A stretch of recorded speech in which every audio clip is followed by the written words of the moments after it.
ముల్లా ముల్లా మునీర్ గాంధీ మనం మాట్లాడుకున్నాం కదా జర. ఏమని మాట్లాడుకున్నాం మనం ముల్లా మునీర్? అరే ముల్లా మునీర్ ఇంతవరకు ఆడికి ఒక్కసారి బయటికి రాలే, అటు బయటికే రాలే. ఇంకా ఏడ దాచుకున్నావురా? ఎన్ని డైపర్లు వేసుకున్నావు? డైపర్ల మీద డైపర్లు, డైపర్ల మీద డైపర్లు వేసుకున్నావురా? ఏడ దాచుకున్నావు అని అడుగుతున్నా. జగలర్ వేణుమే కశ్మీరేనా तो तेरी कश्मीरियत की सौगंध बाहर निकल, तू तेरी कश्मीरियत की सौगंध तू बाहर निकल. ముల్లా మునీర్ గారిని అడుగుతున్నాం, వెళ్ళు బయటికి. ఆ పాకిస్తాన్ జర్నల్ని ఒకటి నేను ఏమంటున్నా అంటే, నా దేశ ప్రధాని యూరోప్ తిరగాలి, ఇప్పుడు ఆయన రద్దు చేసుకున్నాడు. నాకు తెలిసి రష్యాకు కూడా ఏదో పోయేది ఉండే, ఆయన క్యాన్సిల్ చేసుకున్నాడు. మీకు డైలీ కనబడుతున్నాడు, అమిత్ షా కనబడుతున్నాడు, డిఫెన్స్ మినిస్టర్ కనబడుతున్నాడు, ముగ్గురు జర్నల్లు, మన ఆర్మడ్ ఫోర్సెస్ అందరూ పెద్దలు అందరూ కనబడుతున్నారు. ఈ డేటా దాచుకున్నాడు అంటే ఏదో 1947లో తిరిగిన వీడియోలు పెడుతున్నాడు. తెరే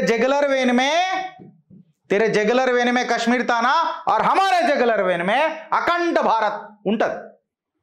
ఇప్పుడు నీకు ఏడికైనా కల్పిస్తున్నావు చూడు, దేవుడిని కోరుతున్నా, ఈ మంట అని ఆడ తగలాల. రండి అందరు ఇక్కడ రండి, ఈ మంట ఆడ తగలాల.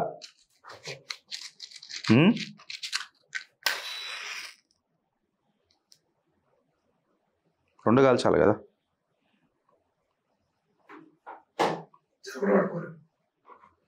క్యాండిల్ లేదా?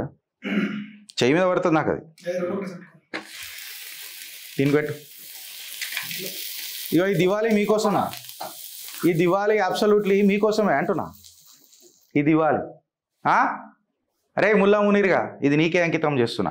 ఈ వేడి ఇది నాకు సంతోషము, ఈ వేడి నీ పిచ్చివాడాల తగలాలని చెప్తున్నా. ఏడేడైతే నీకు చేదులు ఉన్నాయి చూడు, చేదులు, ఆ పొక్కలకు అన్నిటికీ ఈ సెగ తగలాలని చెప్పి కోరుకుంటూ ఆపరేషన్ సింధూర్ అని అన్నారు కదా. భారత్లను ఏడికి పోయినారే, ఇది గుర్తుపెట్టుకో. సింధూర్ దగ్గరికి పోతే ఏ మహిళ ఊకోదు, అందుకే దీని పేరు ఆపరేషన్ సింధూర్ అని పెట్టిండ్రు. ఇంకా సింధూర్ని నువ్వు అవమానం చేసుకొని పోయి నీ ప్రధానమంత్రికి చెప్పు అనంటే నీ కంఠంలో ప్రాణం ఉండాలన్నారా ఫాల్తుగా?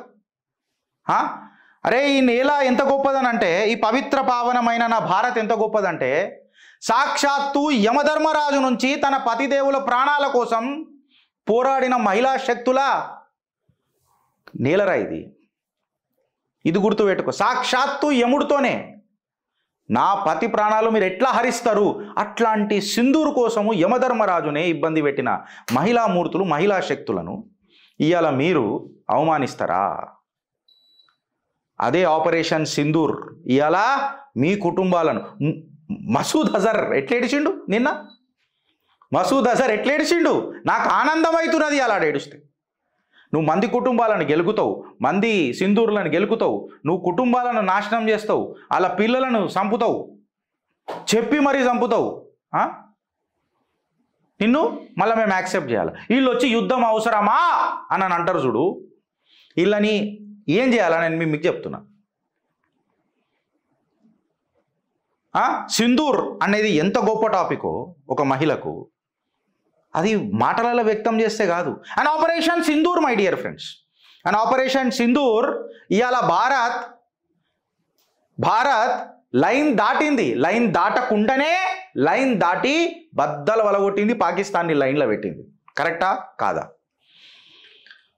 మనం మాట్లాడితే ఆపరేషన్ సింధూర్ నిన్న మనం హైలైట్స్ తీసుకొని పోతే ఫ్రెండ్స్, ఒకటి మీరు అర్థం చేసుకోవాలి. ఆపరేషన్ సింధూర్ మనం హైలైట్ తీసుకొని పోతే 3 రక్షక బలగాలు జాయింట్ యాక్షన్ పాకిస్తాన్ మీద చేసినాయి. పాకిస్తాన్ మీద జాయింట్ యాక్షన్ చేసినాయి. మే 7th రోజు ఎన్ని గంటలకు స్టార్ట్ అయింది ఆపరేషన్? 1:44 AM స్టార్ట్ అయింది. ఆపరేషన్ సింధూర్ మొదలెట్టింది.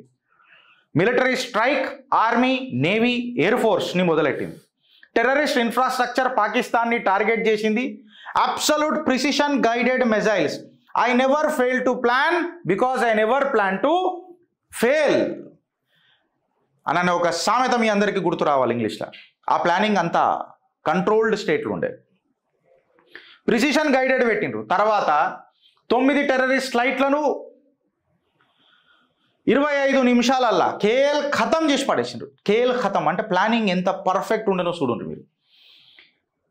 ఇండియా తన సామర్థ్యాన్ని పరిచయం చేసింది. జైషే మొహమ్మద్ భవల్పూర్లో ఏదైతే ఉందో, లష్కర్ తైబా బేస్ ఏదైతే ఉందో మురిడికేలా మట్టి మట్టి మట్టి చేసి పడేసింది. సుమారు 70 నుంచి 80 మంది టెర్రరిస్టులను హతం చేసి పడేసింది. 72 హూర్ ముబారక్ అని చెప్పి నిన్ననే మనం national security adviser Ajit Doval గారు నిన్న మాట్లాడుకుంటా ఎవరెవరైతే యుఎస్ఏ ఇంకా వేరే సెక్రటరీ ఎవరెవరైతే ఉన్నారో వాళ్ళకందరికీ నిన్న బ్రీఫింగ్ ఇచ్చాడు. ఆపరేషన్ ఎట్లా జరిగింది, ఏమైంది, ఆ తాలూకా వీడియోస్ కూడా నాకు తెలిసి రిలీజ్ చేసింది మన భారత్. మీరు అన్నారు టెల్ మోడీ అని అన్నారు. అది మీ కంఠంలోనే ఉంచుకుంటుంటే బాగుండు కదా. ఇవాళ మోదీకి తెలిసిన తర్వాత ఏమైంది చూడుండ్రి. పిట్టల్ని కాల్చినట్టు లేపిండు, ఒక్కొక్కని పిట్టల్ని లేపినట్టు లేపిండు. అది కూడా లైన్ దాటకుండా లైన్లో పెట్టిండు మిమ్మల్ని. This is operation Sindhu friends. Raphael jets అన్నారు కదా వెనకటికి. I'm requesting the Congress party to give counter to Chitragupta today. Raphael ఎందుకు, దాని మీద రభస చేసిరు మీరు ఇవాళ వెనకటికి. భారత్ యొక్క ఇట్లా అట్లా ఎక్సెట్రా అని చెప్పి మాట్లాడినరు. ఇట్లా మాట్లాడినరు మీరు. రాఫేల్ అవసరమా అని చెప్పి మాట్లాడినరు. ఇవాళ ఇదే రాఫేల్ 9 టెర్రరిస్ట్ స్థావరాలను మట్టి కలిపేసిందా లేదా? రాఫేల్ ఎంత ఇంపార్టెంటో మీరు చూడండి ఫ్రెండ్స్.